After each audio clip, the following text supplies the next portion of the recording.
ஃபிலிமோகிராஃபியில். அவர் எவ்வளோ கதைகள் உங்கள்ட்ட சார் சொன்ன மாதிரி சொல்லியிருக்காங்க. அவர் டைரக்ட் பண்ண எந்த படத்தோட ஷூட்டிங் ஸ்பாட்டை நீங்கள் ஃபர்ஸ்ட் படம் தான் நீர்க்குமிழி தான். அசிஸ்டன்ட் டைரக்டராக இருந்திருக்கணும்னு தான் எனக்கு ரொம்ப ஆசை. என்னன்னா பெரிய பெரிய சூப்பர் ஸ்டார்ஸ் இருந்த காலத்தில் நாகேஷ் சாரை ஹீரோவை போட்டு என்கிட்ட தான் டைரக்டர் சொல்லுவார். அவர் எழுதின முதல் கதையோட பேர் தி எண்டு. ஃபர்ஸ்ட் நான் வச்ச டைட்டில் தி எண்ட்ரா அப்படிம்பாரு. அப்புறம் என்னுடைய முதல் படத்து பேர் நீர்க்குமிழி. அப்படி வந்தால் போயிடும் ஒரு செகண்டில். எல்லாருக்கும் ஆச்சரியம், என்ன எப்படி ஒரு டைட்டில். ஏன்னா அப்போ டைட்டில் மேலே பெரிய சென்டிமெண்ட் இருந்த காலம். பாசிட்டிவாக தான் டைட்டில் வைக்கணும், அது இப்படி இருக்கணும். அப்போ பிரேக் பண்ணுறார் நீர்க்குமிழி அப்படின்னு. படமும் இறங்குது, பெரிய வெற்றி. நாகேஷ் சார் அந்த டைமில் அவ்வளோ பெரிய ஆக்டர்ஸ் இருக்கு. நாகேஷ் சார் தனியாக ஒரு ஹீரோவை அறியப்படுறாரு. நாகேஷ் சார் ஒரு இன்டர்வியூவில் சொல்கிறாரு, பாலு நடிக்க வந்திருந்தா நாகேஷே இல்லை அப்படின்னு. ஏன்னா அந்த ஆக்டிவிட்டீஸ் எல்லாம் வந்து அப்படியே டைரக்டரோட ஆக்டிவிட்டீஸ்லாம் நாகேஷ் சார் பண்ணுவார். அன்னின்னு ஒரு சீரியல் பண்ணிகிட்டு இருக்கேன் நான் நம்ம கேம்பஸில். திடீர்னு ஒரு நாள் டைரக்டர் எனக்கு ஃபோன் பண்ணார்.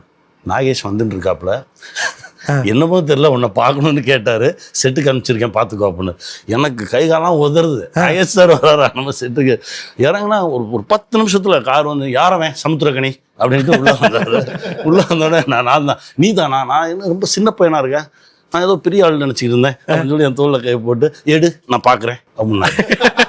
நான் என்ன எடுக்கிறது, அந்நேரம் பார்த்து நம்ம ஆளுங்க வேற பதறி கிதறி சொதப்புறாங்க. ஷார்ட் வச்சாச்சு.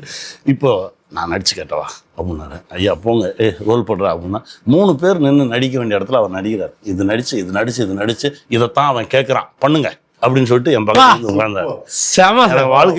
வாழ்க்கையில கிடைக்காத ஒரு பெரிய அற்புதம் நடந்துச்சு. ஒரு 1/2 மணி நேரம் என் கூட இருந்துட்டு வா ஒரு ஃபோட்டோ எடுத்துக்கலாம் அப்படின்னாரு. நான் தான் கேட்கணும். என் தோளில் கை போட்டு ஒரு ஃபோட்டோ எடுத்துட்டு சரி நான் கிளம்புறேன் அப்படின்னு கிளம்புனேன். இதெல்லாம் நடந்துச்சு. டைரக்டரோட இருந்ததுனால இதெல்லாமே கிடைச்சது எனக்கு. ஒரு 17 வருஷம் நான் டைரக்டர் ஆனதுக்கு அப்புறமும் நேராக கிளம்பி போய் உட்காந்துருப்பேன். என்னையா பேட்டரி சார்ஜ் போயிடுச்சா அப்படிம்பாரு. ஆமாம் அப்போ 2 நாள் வேலை பாரு அப்படின்னா. இப்போ டைரக்டர் ஷூட்டிங்கில் நான் 2 நாள் ஒர்க் பண்ணி முடிச்சேன். போ உன் வேலையை பாரு அப்படின்னு அனுப்பிச்சுட்டுருவார். Super sir. இந்த மாதிரி ஒரு அப்பாவா அண்ணனா எல்லாம்மா குருவா என்னவா நினச்சி பார்த்தாலும் என் கண்ணு முன்னாடி அவர் அப்படி தான் தெரிவார்.